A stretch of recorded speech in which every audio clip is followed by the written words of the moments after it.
ಸಿಎಂಗೆ ಮೂಡಾ ಸೈಟ್ನ ಸಂಕಷ್ಟ ಎದುರಾಗಿದೆ. ಸಿಎಂ ವಿರುದ್ಧ ತನಿಖೆಗೆ ಇವತ್ತೇ ಸಮ್ಮತಿಯನ್ನ ಕೊಡ್ತಾರಾ? ಕಾನೂನು ತಜ್ಞರ ಜೊತೆ ರಾಜ್ಯಪಾಲ ಗೆಹ್ಲೋಟ್ ಸಮಾಲೋಚನೆಯನ್ನು ನಡೆಸ್ತಾ ಇದ್ದಾರೆ. ಸರ್ಕಾರದ ಉತ್ತರವನ್ನ ಕೂಡ ಪರಿಶೀಲನೆ ಮಾಡ್ತಾ ಇದ್ದಾರೆ ರಾಜ್ಯಪಾಲರು. ಇವತ್ತು ಮಧ್ಯಾಹ್ನ ತಜ್ಞರ ಜೊತೆ ಗೆಹ್ಲೋಟ್ ಸಭೆ ನಡೆಸ್ತಾರೆ ಅಂತ ಹೇಳಲಾಗಿದೆ. ನ್ಯಾಯಾಂಗ ತನಿಖೆಗೆ ಆದೇಶ ನೀಡ್ತಾರಾ ಗವರ್ನರ್? Big question. ಈ ಕ್ಷಣದ ಅತ್ಯಂತ ದೊಡ್ಡ ರಾಜಕೀಯ ಬೆಳವಣಿಗೆ ಉಂಟಾಗತ್ತಾ? ಗವರ್ನರ್ ಏನಾದರೂ ನ್ಯಾಯಾಂಗ ತನಿಖೆಗೆ ಆದೇಶ ನೀಡ್ತಾರಾ? ಸರ್ಕಾರದ ಉತ್ತರ ಆಲ್ರೆಡಿ ಗವರ್ನರ್ ಅಂಗಳವನ್ನ ತಲುಪಿದೆ. ಗವರ್ನರ್ ಅದನ್ನ ಪರಿಶೀಲನೆ ಮಾಡ್ತಾ ಇದ್ದಾರೆ.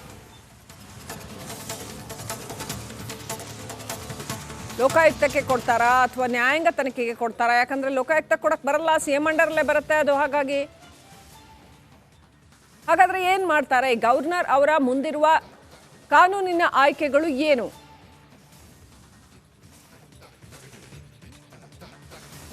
ಈ ಎಲ್ಲ ಬೆಳವಣಿಗೆಗಳ ಮಧ್ಯೆ ರಾಜಭವನಕ್ಕೆ ಸಚಿವ ಎಂಸಿ ಸುಧಾಕರ್ ದೌಡಾಯಿಸಿದ್ದಾರೆ.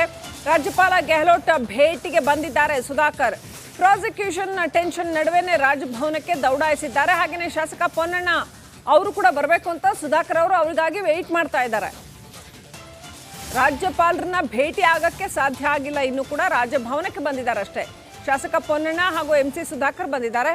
ಬಂದ ತಕ್ಷಣವೇ ರಾಜ್ಯಪಾಲರನ್ನ ಭೇಟಿ ಮಾಡ್ತಾರಂತೆ. ಪ್ರಾಸಿಕ್ಯೂಷನ್ಗೆ ಅನುಮತಿ ಕೊಡಬೇಡಿ ಅಂತ ಮನವಿ ಮಾಡುವ ಸಾಧ್ಯತೆ ಇದೆ. ಒಂದು ಫಾರ್ಮಲ್ ಆದಂಥ ಒಂದು ಮನವಿ ಮಾಡ್ತಾರೆ ರಾಜ್ಯಪಾಲರಿಗೆ ಹೋಗಿ.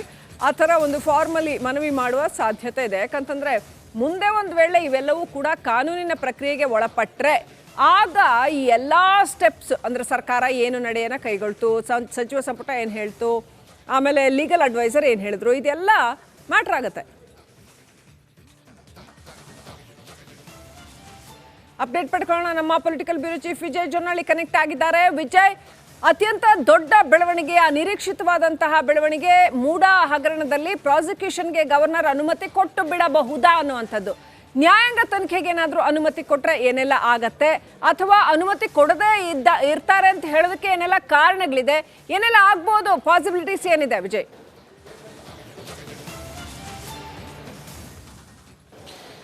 ಶ್ರೀಲಕ್ಷ್ಮಿ, ಮೂಡಾ ಪ್ರಕರಣ ಸಂಬಂಧಪಟ್ಟಂತೆ ಮುಖ್ಯಮಂತ್ರಿ ಸಿದ್ದರಾಮಯ್ಯ ವಿರುದ್ಧದ ಪ್ರಕರಣ ರಾಜ್ಯಪಾಲರ ಬಳಿ ಈಗ ಅಂಗಳಕ್ಕೆ ತಲುಪಿರುವಂಥದ್ದು. ಅದು ಅಂತಿಮ ಮತ್ತು ಕುತೂಹಲ ಘಟ್ಟಕ್ಕೆ ತಲುಪಿರುವಂಥದ್ದು. ಯಾಕೆ ಅಂದರೆ ಈಗಾಗಲೇ ಕೂಡ ರಾಜ್ಯ ಸರ್ಕಾರ ಪ್ರಾಸಿಕ್ಯೂಷನ್ಗೆ ಯಾಕೆ ಕೊಡಬಾರ್ದು ಅಂತ ಕೊಟ್ಟಿರುವಂಥ ನೋಟಿಸ್ಗೆ ಸಮಗ್ರ ಉತ್ತರವನ್ನು ಕೊಟ್ಟಿರುವಂಥದ್ದು.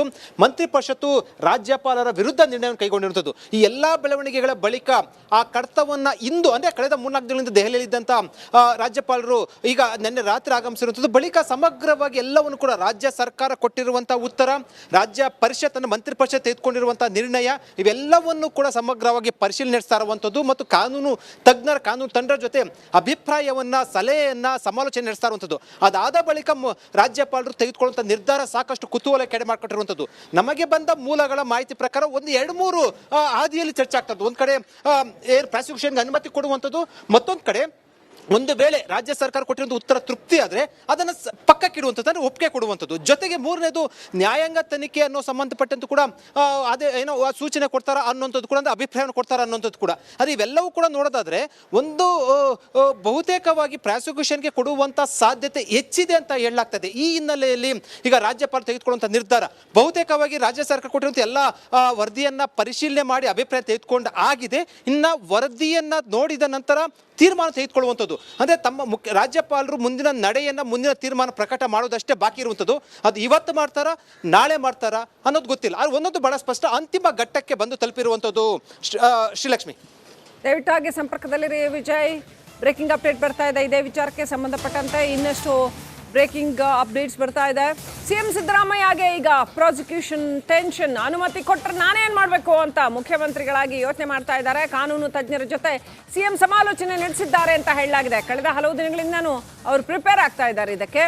ಸೊ ಹಗರಣದ ಕುರಿತಾಗಿ ಸುಮಾರು 70 ದಾಖಲೆಗಳನ್ನು ಸಿಎಂ ಕೊಟ್ಟಿದ್ದಾರೆ. ರಾಜ್ಯಪಾಲರಿಗೆ ದಾಖಲೆಗಳನ್ನು ಕೈ ಸರ್ಕಾರ ಕೊಟ್ಟಿದೆ. ಯಾಕೆ ಪ್ರಾಸಿಕ್ಯೂಷನ್ಗೆ ಅನುಮತಿ ಕೊಡೋದು ಬೇಕಾಗಿಲ್ಲ ಅಂತ 70 ದಾಖಲೆಗಳನ್ನು ಕೊಟ್ಟಿದ್ದಾರಂತೆ. 10 ಜನರ ಕಾನೂನು ಟೀಮ್, ಲೀಗಲ್ ಟೀಮ್ ಅವರದ್ದು ಫುಲ್ ಆಕ್ಟಿವ್ ಆಗಿದೆ. ರಾಜ್ಯಪಾಲರ ನಡೆಯನ್ನು ಪ್ರಶ್ನಿಸಿ ಹೋರಾಟ ಮಾಡೋಕ್ಕೆ, ಒಂದು ವೇಳೆ ನ್ಯಾಯಾಂಗ ತನಿಖೆಗೆ ಏನಾದರೂ ಕೊಟ್ಟರೆ ಅಥವಾ ಬೇರೆ ಯಾವುದೇ ರೀತಿಯ ತನಿಖೆಗೆ ಕೊಟ್ಟರೆ ಆ ನಡೆಯನ್ನು ಪ್ರಶ್ನಿಸಿ ಹೋರಾಟ ಮಾಡೋದಕ್ಕೆ ಸಿದ್ಧತೆಗಳನ್ನ ಮಾಡಿಕೊಳ್ಳಲಾಗ್ತಾ ಇದೆ. ಲೋಕಾಯುಕ್ತ ಕೋರ್ಟ್ ಇರ್ಬೋದು, ಸುಪ್ರೀಂ ಕೋರ್ಟ್ ಇರ್ಬೋದು, ಅಲ್ಲಿವರೆಗೂ ಕೂಡ ವಕೀಲರು ರೆಡಿ ಇದ್ದಾರಂತೆ. ರೈಟ್, ವಿಜಯ್ ಜೊನ್ನಳ್ಳಿ ಕನೆಕ್ಟ್ ಆಗಿದ್ದಾರೆ. ಎಸ್ ವಿಜಯ್, ರೈಟ್, ಸಹೋದ್ಯೋಗಿ ರಂಜಿತ್ ಶಿರಿಯಾರ್ ಕನೆಕ್ಟ್ ಆಗಿದ್ದಾರೆ. ರಂಜಿತ್, ಸಿಎಂಗೆ ಪ್ರಾಸಿಕ್ಯೂಷನ್ ಟೆನ್ಷನ್, ಯಾವ ರೀತಿಯಲ್ಲಿ ಸಿದ್ದರಾಮಯ್ಯ ಸಿದ್ಧರಾಗಿದ್ದಾರೆ ಕಾನೂನು ಹೋರಾಟಕ್ಕೆ ಅಂತ ಅವರ ಲೀಗಲ್ ಟೀಮ್ ಜೊತೆ ಚರ್ಚೆ ಮಾಡ್ತಿದ್ದಾರೆ ಅನ್ನೋಂಥ ಅಪ್ಡೇಟ್ ಇದೆ. ರಂಜಿತ್, ನಿಮ್ಮ ಹತ್ರ ಏನು ಅಪ್ಡೇಟ್ ಇದೆ?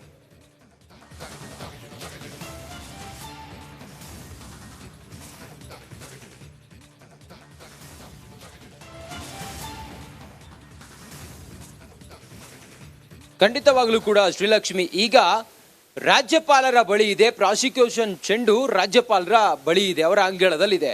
ರಾಜ್ಯಪಾಲರು ಒಂದು ವೇಳೆ ಪ್ರಾಸಿಕ್ಯೂಷನ್ಗೆ ಏನಾದರೂ ತನಿಖೆ ಕೊಟ್ಟರು ಅಂತ ಹೇಳಿ ಆದ್ರೆ ಇದನ್ನ ಕಾನೂನಾತ್ಮಕವಾಗಿ ಹೋರಾಟ ಮಾಡೋದಕ್ಕೆ ಸಿದ್ದರಾಮಯ್ಯನವರು ಎಲ್ಲಾ ರೀತಿಯಲ್ಲೂ ಕೂಡ ತಯಾರಿಯನ್ನು ಮಾಡ್ತಾ ಇದ್ದಾರೆ.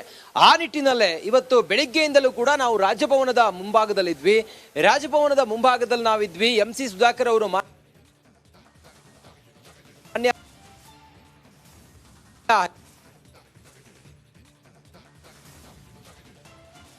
ಮಾಡ್ತಾ ಇದ್ದಾರೆ. ಅದಕ್ಕಾಗಿಯೇ ಒಂದು ವಕೀಲರ ತಂಡವೂ ಕೂಡ ಆಕ್ಟಿವ್ ಆಗಿದೆ. ಇನ್ನೊಂದು ಬಹಳ ಇಂಟ್ರೆಸ್ಟಿಂಗ್ ವಿಚಾರ ಅಂತ ಹೇಳಿದ್ರೆ, ಕ್ಯಾಬಿನೆಟ್ ಮೀಟಿಂಗ್ ಆಗಿ ಕ್ಯಾಬಿನೆಟ್ ಒಂದು ತೀರ್ಮಾನವನ್ನ ತೆಗೆದುಕೊಂಡಿತ್ತು. ಆ ಕ್ಯಾಬಿನೆಟ್ ನಿರ್ಣಯ ಏನು ರಾಜ್ಯಪಾಲರು ಅದರ ಮೇಲೆ ರಾಜ್ಯಪಾಲರು ಒಂದಿಷ್ಟು ಹೋಮ್ ವರ್ಕ್ ಮಾಡಿದ್ದಾರೆ. ಅದರಲ್ಲಿ ಸುಮಾರು 70 ದಾಖಲೆಗಳನ್ನ ಸಿದ್ದರಾಮಯ್ಯ ಅಕ್ರಮದಲ್ಲಿ ಭಾಗಿಯಾಗಿದ್ದಾರೆ ಅನ್ನೋದು ಆಯ್ತು. ಅಲ್ಲ ಅನ್ನೋದಕ್ಕೆ ಸಿದ್ದರಾಮಯ್ಯ ಅವರ ಪಾಲು ಅಥವಾ ಸರ್ಕಾರದಲ್ಲಿ ಯಾವುದೇ ಹಗರಣ ನಡೆದಿಲ್ಲ ಅನ್ನೋದಕ್ಕೆ ಒಂದಿಷ್ಟು ಡಾಕ್ಯುಮೆಂಟ್ ಗಳನ್ನ ರಾಜ್ಯಪಾಲರಿಗೆ ಕೊಟ್ಟಿದ್ದಾರೆ. ರಾಜ್ಯಪಾಲರು ಕೂಡ ಒಂದು ಲೀಗಲಿ ಪಾಸಿಟಿವ್ ಅನ್ನೋದನ್ನ ಮಧ್ಯಾಹ್ನದ ಹೊತ್ತಿಗೆ ಚರ್ಚೆಯನ್ನ ಮಾಡ್ತಾ ಇದ್ದಾರೆ. ಇದೆಲ್ಲದರ ಹೊರತಾಗಿ TJ ಅಬ್ರಾಹಿಂ ಯಾವಾಗ ಇದನ್ನ ಪ್ರಾಸಿಕ್ಯೂಷನ್ಗೆ ಕೊಡ್ಬೇಕು ಅಂತ ಹೇಳಿ ಏನ್ ಮನವಿ ಮಾಡಿದ್ರು, ಅವರು ರಾಜ್ಯ ಆಗ್ತಾರೆ, 3 ಗಂಟೆಗೆ ಬರ್ತಾರೆ. ಹಂಗಾಗಿ ನಾವು ರಾಜಭವನದ ಹತ್ತಿರನೇ ಇದ್ದೀವಿ. ಸದ್ಯಕ್ಕೆ TJ ಅಬ್ರಾಹಂ ಬಂದು ರಾಜ್ಯಪಾಲರನ್ನ ಭೇಟಿಯಾಗಿ ಇಲ್ಲಿ ಯಾವ ಹಂತಕ್ಕೆ ಹೋಗ್ಬೋದು ಅನ್ನೋದು ಬಹಳ ಇನ್ನೇವರೆಗೂ ಕೂಡ ರಾಜ್ಯಪಾಲರು ಬೆಂಗಳೂರಿಗೆ ಬರ್ತಾರೆ, ರಾಜ್ಯ ಪ್ರಾಸಿಕ್ಯೂಷನ್ಗೆ ಕೊಡ್ತಾರೆ ಅನ್ನೋದ್ರ ಬಗ್ಗೆ ಏನ್ ಚರ್ಚೆಗಳಿತ್ತು. ಆದ್ರೆ ರಾಜ್ಯಪಾಲರು ಬಂದು ಆಗಿದೆ. ಇನ್ನು ಲೀಗಲಿ ಏನೇನೋ ಫಾರ್ಮಾಲಿಟೀಸ್ ಇದೆ ಅದನ್ನು ಕೂಡ ಅವರು ಪರಿಶೀಲಿಸಿದ್ದಾರೆ. ಅದ್ರ ಜೊತೆ CM ಆಪ್ತರು ಸಲಹೆಗಾರಾಗಿರುವಂತಹ ಪೊನ್ನಣ್ಣ ಅವರೇನಿದ್ದಾರೆ, ಅವರು ಒಂದ್ ವೇಳೆ ಪ್ರಾಸಿಕ್ಯೂಷನ್ಗೆ ಕೊಡೋದೇ ಹೌದಾದ ಅದಕ್ಕೆ ಬೇಕಾದಂತ ಪೂರ್ವ ಸಿದ್ಧತೆ ಲೋಕಾಯುಕ್ತ ಆಗಿರ್ಬೋದು, ಸುಪ್ರೀಂ ಕೋರ್ಟ್ ಆಗಿರ್ಬೋದು, ಹೈಕೋರ್ಟ್ ಏನೇ ಆಗಿರ್ಬೋದು, ಅದೆಲ್ಲದರ ಕುರಿತಾಗಿಯೂ ಕೂಡ ನಾವೆಷ್ಟು ಬೇಕು ಅನ್ನೋದು ಕೂಡ ಅವರು ಲೆಕ್ಕಾಚಾರ ಮಾಡ್ತಾ ಇದ್ದಾರೆ. ಇನ್ನು ಸಿದ್ದರಾಮಯ್ಯನವರಿಗಂತೂ ಟೆನ್ಷನ್ ಖಂಡಿತವಾಗ್ಲೂ ಕೂಡ ಇದೆ. ಈ ಹಿಂದೆ ಯಡಿಯೂರಪ್ಪರವರು ಮುಖ್ಯಮಂತ್ರಿ ಆದಂತ ಸಮಯದಲ್ಲಿ ಪ್ರಾಸಿಕ್ಯೂಷನ್ಗೆ ಕೊಟ್ಟಾಗ ಅವರು ನೈತಿಕತೆಯ ಪ್ರಶ್ನೆ ಬಂದಾಗ ಹೇಳಿದ್ರು. ಆ ರೀತಿ ಪರಿಸ್ಥಿತಿ ಆತಂಕದಲ್ಲಿ ಅವರಿದ್ದಾರೆ. ಮುಂದೆ ಏನಾಗುತ್ತೆ ಅನ್ನೋದನ್ನ ಕಾದು ನೋಡ್ಬೇಕಾಗಿದೆ. Srilakshmi, thank you Ranjith ಡೀಟೇಲ್ಸ್ಗಾಗಿ.